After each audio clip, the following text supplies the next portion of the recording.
ایک انوکھا مسافر۔ حضرت سیدنا معروف کرخی رحمۃ اللہ تعالی علیہ فرماتے ہیں، ایک مرتبہ دوران سفر ایک وادی میں میری ملاقات ایک ایسے اجنبی سے ہوئی جو بالکل تنہا بیٹھا تھا۔ پہنے ہوئے لباس کے علاوہ اس کے پاس کوئی چیز موجود نہ تھی۔ میں نے اسے سلام کیا، اس نے سلام کا جواب دیا۔ میں نے کہا، اللہ پاک تجھ پر رحمت کرے، کہاں کا ارادہ ہے؟ اس نے کہا، میں نہیں جانتا۔ میں نے کہا، کیا تو نے کبھی ایسے شخص کو دیکھا ہے جو کسی نامعلوم جگہ جا رہا ہو؟ کہنے لگا، جی ہاں، میں انہی میں سے ہوں۔ میں نے کہا، پھر بھی تمہارا کہاں کا ارادہ ہے؟ کہنے لگا، میں مکہ مکرمہ کا ارادہ ہے۔ میں نے کہا، تو مکہ شریف کی نیت کیے ہوئے ہے، لیکن تو جانتا ہے کہ مکہ کس طرف آتا ہے اور تو نے کس طرف جانا ہے؟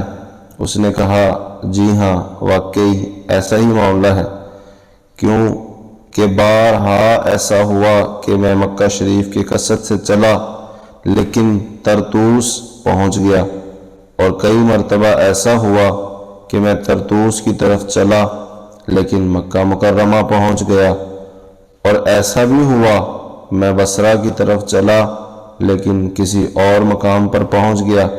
ایسے معاملات میرے ساتھ ہوتے رہتے ہیں۔ اس مرتبہ بھی میں مکہ شریف کے کثرت سے چلا ہوں، دیکھو اب کہاں پہنچتا ہوں۔ میں نے کہا، تمہارے کھانے کا انتظام کیسے ہوتا ہے؟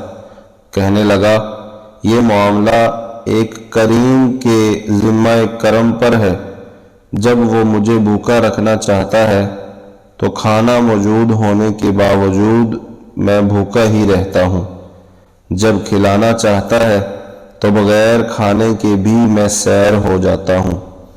کبھی وہ میری عزت افزائی فرماتا ہے تو کبھی آزمائش میں مبتلا کرتا ہے۔ کبھی کبھی مجھے یہ غیبی آواز سناتا ہے، اے چور، زمین پر تجھ سے بڑا شریر کوئی نہیں، اور کبھی یہ آواز سنائی دیتی ہے، زمین پر تیری مثل کوئی نہیں اور نہ ہی تجھ سے بڑھ کر کوئی زاہد ہے۔ میرا مالک تو مجھے بہترین بستر پر سلاتا ہے اور کبھی اس سے دور پھینک کر ویران جگہوں میں سلاتا ہے۔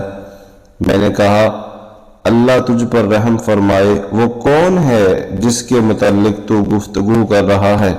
کہنے لگا، وہ تمام جہانوں کا پالنے والا خدائے بزرگ و برتر ہے۔ اس نے مجھے ایسے سمندر میں ڈالا ہے جس کا کوئی کنارہ نہیں۔ اتنا کہہ کر وہ شخص زار و قطار رونے لگا۔ مجھے اس پر بڑا ترس آیا، یہاں تک کہ اس کے رونے نے مجھے بھی رلا دیا۔ پھر میں نے اس کے آس پاس کی تمام وادیوں سے رونے کی آوازیں سنی، حالانکہ بظاہر وہاں کوئی شخص موجود نہ تھا۔ میں نے حیران ہو کر اس سے کہا، اللہ پاک کے بندے، اللہ تجھ پر رحم فرمائے، میں تیرے علاوہ دیگر رونے والوں کی آوازیں بھی سن رہا ہوں، یہ آوازیں کہاں سے آ رہی ہیں؟ کہا، کچھ جنات میرے گہرے دوست ہیں، جب میں روتا ہوں وہ بھی میرے ساتھ رونے لگ جاتے ہیں۔ حضرت سیدنا معروف کرخی رحمۃ اللہ تعالی علیہ فرماتے ہیں، اتنا کہنے کے بعد وہ شخص وہاں سے غائب ہو گیا اور میں اکیلا حیران اور پریشان کھڑا رہا۔ اس وقت میں اپنے آپ کو بہت کم تر محسوس کر رہا تھا۔ تھوڑی دیر کے بعد وہ دوبارہ نمودار ہوا تو میں نے کہا، مجھے ذرا تفصیل سے بتاؤ کہ تمہارے ساتھ یہ معاملات کیوں اور کیسے ہوتے ہیں؟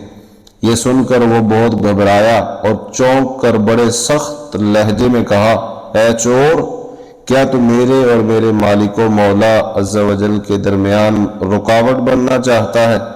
خدائے بزرگ و برتر اور اس کی عزت کی قسم، میں اپنا راز ہرگز اس کے علاوہ کسی کو نہیں بتانا پسند کرتا۔